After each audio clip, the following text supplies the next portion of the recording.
Selamat pagi pemirsa, pagi ini Jason kita kembali update soal bencana. Jadi ini 27 hari ya kurang lebih pasca bencana di Sumatera, tapi kali ini di Kota Padang tepatnya pemirsa, ada puluhan rumah yang kembali kebanjiran. Kita akan lihat pemirsa bagaimana kondisinya.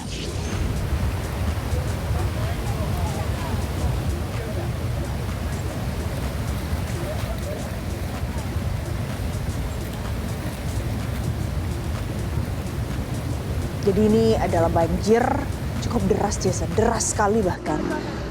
Pasca meluapnya air sungai Batangguo di Kecamatan Kuranji, Kota Padang.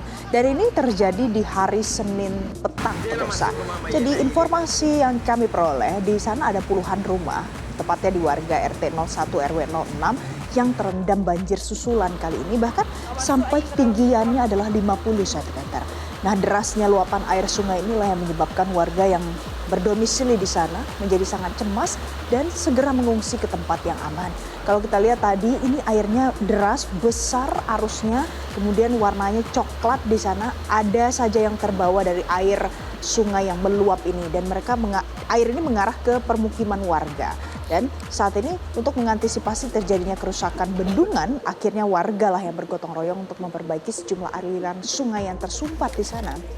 Jadi ini perlu penanganan sesegera mungkin ya Jason? Betul, apalagi kalau kita melihat yang kemarin saja pasca bencana ini belum sepenuhnya pulih, begitu banyak akses-akses juga yang masih harus terus diperbaiki. Kalau kita lihat visual yang sekarang ini pemirsa, 27 hari pasca bencana Jalan Lintas Nasional Birentakengon, ini setidaknya masih dalam kondisi yang parah.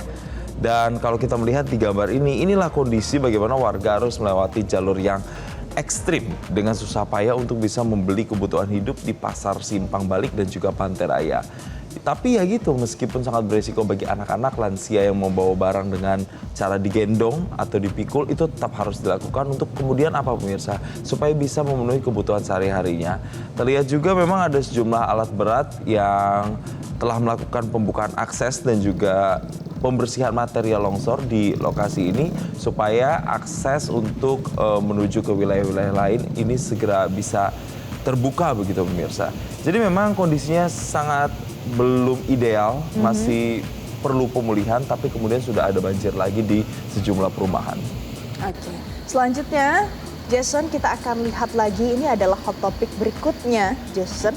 Ini membuat saya kesal, berikut sedih pemirsa karena miris yang dialami oleh seekor anak gajah liar yang ternyata ia terkena jeratan di tengah Taman Nasional Tesonilo di Kabupaten Pelalawan Riau. Informasinya untuk Anda, tunggu apa lagi bersama Kata Oma. Telur gabus Kata Oma, baru jagung bakar mentega. Jagung bakarnya nendang, menteganya meleleh di mulut. Rasakan kasih sayang Oma di kerenyahannya. Jadi inilah pemirsa kondisi anak gajah Sumatera yang diperkirakan umurnya 2 tahun dan jenis kelaminnya betina. Jadi kalau kita lihat, ia ini terjebak karena terkena jeratan di bagian kaki dan mengalami luka serius akibat tali nilon yang mengikat kaki depan sebelah kanan.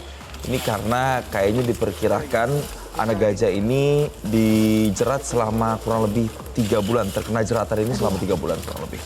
Oke, jadi kita lihat ya, jadi ada beberapa warga di sana yang akhirnya berusaha untuk membantu anak gajah ini supaya bisa keluar dari jeratan ini, dan ini juga ada pertolongan medis Jason dari dokter hewan di sana yang bisa, yang expert di bidangnya, karena mungkin dia dalam durasi 3 bulan cukup lama bisa jadi kekurangan cairan, kekurangan nutrisi, karena sudah pasti tidak bisa kemana-mana karena kena jerat ini. Kurus sekali badannya ya, tulang-tulangnya kelihatan. Saya sangat sedih karena ini BKSDA Riau yang menerima laporan ini dilaporkan dari masyarakat yang pada saat itu mereka sedang menelusuri lokasi dan juga mereka lah yang memberikan pertolongan. Barulah dilaporkan ke BKSDA Jason.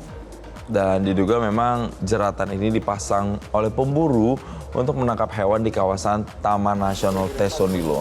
Tapi ya untungnya kini anak gajah sudah bisa kembali berjalan dan bergabung dengan rombongannya.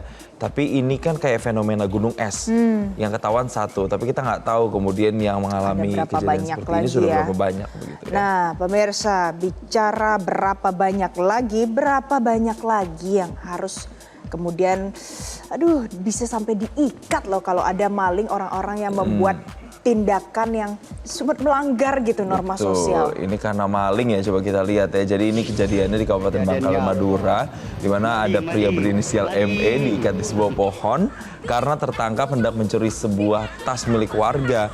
Lalu kemudian beberapa barang berharga dan uang tunai yang ada di meja di depan kantor tempat korban bekerja itu waktu itu berusaha diambil oleh terduga pelaku ini.